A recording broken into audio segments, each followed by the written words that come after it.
नमस्कार, मैं विपुल कुमार कर्ण। आप देख रहे हैं मार्गदर्शक न्यूज। मार्गदर्शक न्यूज में आपका स्वागत है। आज हम बिहार के मुख्यमंत्री नीतीश कुमार के दावों की सच्चाई बताने जा रहे हैं। 2004 से अब तक मुख्यमंत्री नीतीश कुमार जिन विकास के मुद्दों पर वोट मांगते रहे हैं, जिन विकास के मुद्दों पर वो चुनाव जीतते रहे हैं, उनमें सड़क का मुद्दा सबसे ज़्यादा प्रभावशाली रहा है और वास्तविक में भी उनके कार्यकाल में सड़कों का जाल बिछा है। लेकिन एक सच्चाई यह भी है कि उनके कार्यकाल में बना सड़क या पुल ज़्यादा दिन तक नहीं चलता है। आज हम आपको एक ऐसे ही सड़क की स्थिति के बारे में बताने जा रहे हैं। सबसे पहले हम आपको उस सड़क के महत्व के बारे में बता देते हैं। यह सड़क अररिया जिला मुख्यालय से अररिया रेलवे कोर्ट स्टेशन को जोड़ने वाली मुख्य सड़क है। इसके बीच में अररिया जिला कृषि कार्यालय भी है। इसी सड़क से होकर लोग प्रखंड विकास कार्यालय भी जाते हैं। इसी रास्ते से लोग प्राथमिक स्वास्थ्य केंद्र भी जाते हैं। इसी रास्ते से हजारों लोग प्रतिदिन ट्रेन पकड़ने भी जाते हैं। लगभग 5 से 6 पंचायत के सैकड़ों लोग प्रतिदिन जिला मुख्यालय आने के लिए एकमात्र इसी रास्ते का उपयोग करते हैं। और सबसे बड़ी बात यह है कि अररिया विधानसभा की विधायक जी का घर भी इसी रास्ते से होकर जाते हैं और वह भी अररिया आने के लिए इसी रास्ते का उपयोग करते हैं। यह सब हम क्यों बता रहे हैं, स्क्रीन पर चल रहे वीडियो को देखकर आप समझ ही सकते हैं। इस सड़क को बनाने के लिए कई समाजसेवी ने प्रदर्शन भी किया, लेकिन हर बार सिर्फ आश्वासन ही मिला है। लेकिन सड़क की स्थिति आज भी यही है। यदि आप गिनती करेंगे तो लगभग 2 किलोमीटर की इस सड़क में आपको 1000 से भी ज़्यादा बड़े बड़े गड्ढे मिलेंगे।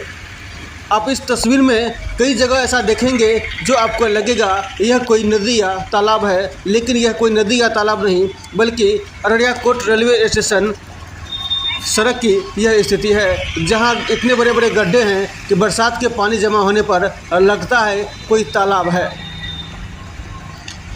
इस समय में यह मुद्दा उठाना इसीलिए भी ज़रूरी है क्योंकि बरसात का मौसम है और उन गड्ढों में पानी भरा हुआ है जो लोगों को दिखाई नहीं देगा और सड़क दुर्घटना की संभावना बहुत ज़्यादा रहेगी। लेकिन इससे प्रतिनिधि या प्रशासन को कोई फर्क नहीं पड़ता है।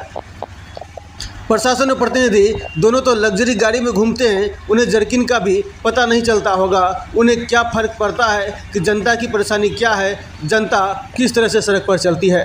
यदि आप प्रशासन या प्रतिनिधि से इस पर सवाल पूछने जाएंगे तो वह बोलेंगे कि प्रस्ताव भेजा गया है, जल्द ही इस पर काम शुरू होगा। अब तो यह भी सुनने को मिल रहा है इस पर जल्द ही काम शुरू होने वाला है, लेकिन क्या किसी दुर्घटना का इंतज़ार किया जा रहा है? यदि आप सच्चाई देखेंगे, यदि आप पूछने जाएंगे तो अभी आपको यही जवाब मिलेगा कि बरसात के बाद इस पर काम शुरू होगा। लेकिन यदि बरसात में कोई घटना घटती है तो बरसात के बाद काम शुरू होकर भी क्या फ़ायदा है। लेकिन 4 साल से यह प्रस्ताव ही बना हुआ है, लेकिन अभी तक सड़क की स्थिति जस की तस है। और सबसे बड़ी बात तो यह है कि इस रास्ते पर चलने वाले वाहनों का टैक्स भी वसूला जा रहा है। यदि आप वाहन चालक हैं तो आप इतनी हिम्मत नहीं कर सकते हैं कि बिना टैक्स दिए इस रास्ते से वाहन लेकर निकल जाएं। खैर, जनता को परेशानियों में जीने की आदत हो चुकी है। जनता को भी प्रशासन और प्रतिनिधि के लापरवाही के कारण जान गंवाने की आदत हो चुकी है और प्रशासन और प्रतिनिधि को भी जनता की परेशानी से बेखबर होने की आदत पड़ चुकी है। जनता की जान जाए तो जाए, प्रशासन और प्रतिनिधि और सरकार को इससे क्या लेना देना है। स्क्रीन पर चल रहे इस तस्वीर को भी देखिए। यह टेम्पू चालक किस तरह से परेशान है। हुआ यह है कि उसके टेम्पू का धुरी और एक्सल टूट गया है। टेम्पू चालक बता रहा है कि उसको लगभग 7 से 8 हज़ार रुपये का धक्का लग गया है। 1.5 घंटे से पैसेंजर को उतारकर दूसरी गाड़ी की व्यवस्था में लगा हुआ है ताकि वह पैसेंजर को दूसरी गाड़ी से भेज सके। अब वह पैसेंजर को दूसरी गाड़ी से भेजेगा, उसका भाड़ा तो गया, साथ में 7 से 8 हज़ार का धक्का भी लग गया। टेम्पू को धक्का देकर मिस्त्री के पास लेकर जाना होगा। अब आप ही बताइए कि टेम्पू चालक प्रतिदिन कमाता है तब जाकर प्रतिदिन उसका परिवार चलता है। उसको उस टेम्पू का किस्त भी भरना पड़ता है। अब उसको जो नुकसान हुआ है उसका भरपाई कौन करेगा? अब जितने दिन टेम्पू नहीं चलेगा उतने दिन उसका परिवार कैसे चलेगा?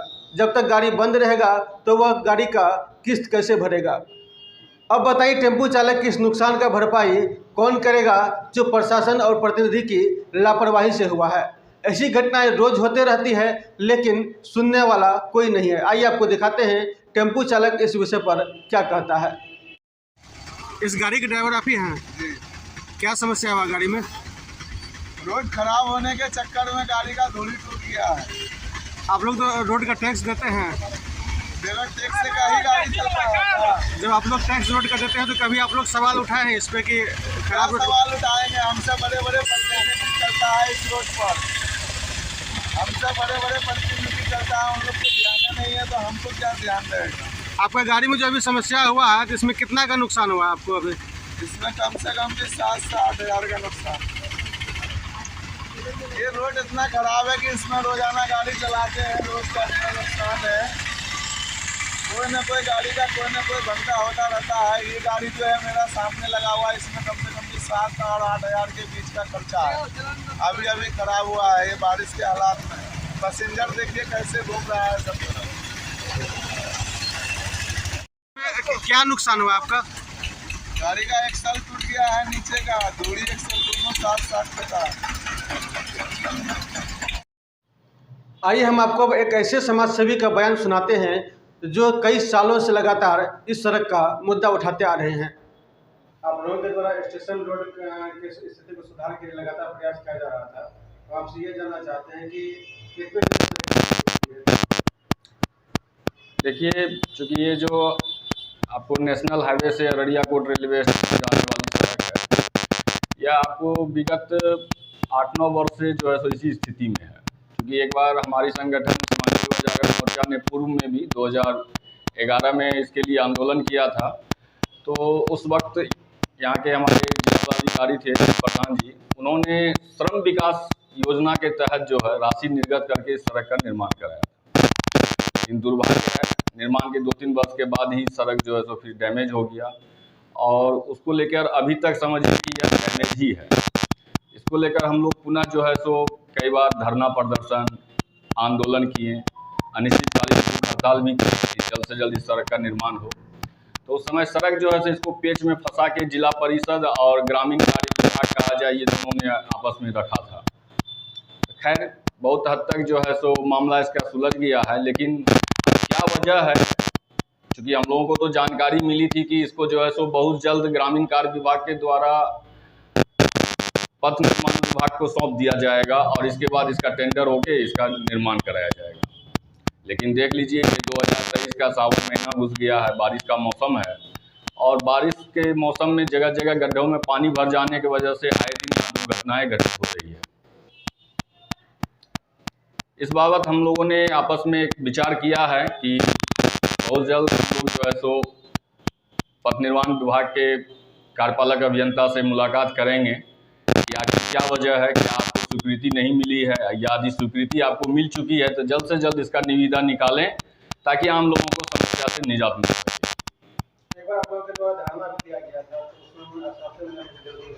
एक बार नहीं, धरना तो हम लोगों ने कई बार दिया। यहाँ तक कि हम लोगों ने अनिश्चितकालीन भूख हड़ताल भी किया, जो कि 3 दिन 4 दिनों तक चला था। और हमारे अनुमंडल पदाधिकारी थे शैलेश चंद्र पाठक जी, उन्होंने आश्वासन दिया था कि हम अपने स्तर से भी लिखा पढ़ी करते हैं, और फलस्वरूप उन्होंने लिखा पढ़ी भी किया, ऐसी बात नहीं है। जिसके बावजूद यह संज्ञान में आया और विभाग के द्वारा जो है पथ निर्माण विभाग को सौंपने की प्रक्रिया चालू हुई। अब विलम्ब कहाँ हो रहा है यह तो कहना दुर्लभ है, इसलिए कि हम लोग बहुत जल्द कार्यपालक अभियंता पथ निर्माण विभाग अररिया से मुलाकात करके इस संबंध में संज्ञान लेंगे, या नहीं तो फिर एक आंदोलन होगा। मेरा नाम गगन कुमार झा हुआ, हम संस्थापक सह अध्यक्ष हैं सीमांचल युवा जागरण मोर्चा अररिया के। सोचिए, टैक्स तो प्रतिदिन वसूला जा रहा है लेकिन सड़क नहीं बन रही है। खैर, बिहार की तो एक परंपरा सी बन गई है, जो आपको पता ही होगा कि जब तक कोई बड़ी दुर्घटना नहीं घटती है, जब तक लोगों की जान नहीं जाती है, तब तक न प्रशासन जगते हैं और न प्रतिनिधि, और सरकार को तो कोई फर्क पड़ता ही नहीं है। मुख्यमंत्री किसी जिले का दौरा करने के लिए निकलते भी हैं तो एक सप्ताह के लिए उस जिले के सिर्फ जहां वह जाएंगे उन जगहों पर विकास दिखता है, फिर मुख्यमंत्री के जाते ही उस जगह का पुराना हाल हो जाता है। अब देखना यह होगा कि कब तक इस सड़क का निर्माण कार्य पूरा होता है, कब तक जनता की समस्या का समाधान होता है। इसी तरह हमारे प्रत्येक खबरों से अपडेट रहने के लिए, हमारे प्रत्येक कार्यक्रमों को देखते रहने के लिए हमारे चैनल को लाइक, सब्सक्राइब और शेयर करना ना भूलें। और यदि आप फेसबुक पर हमारे वीडियो को देख रहे हैं तो हमारे पेज को फॉलो अवश्य कर दें, ताकि हमारी प्रत्येक खबर, हमारा प्रत्येक कार्यक्रम आपके मोबाइल तक सबसे पहले पहुंच सके और आप अपने आसपास और देश दुनिया की प्रत्येक खबरों से सबसे पहले अपडेट रह सके। धन्यवाद।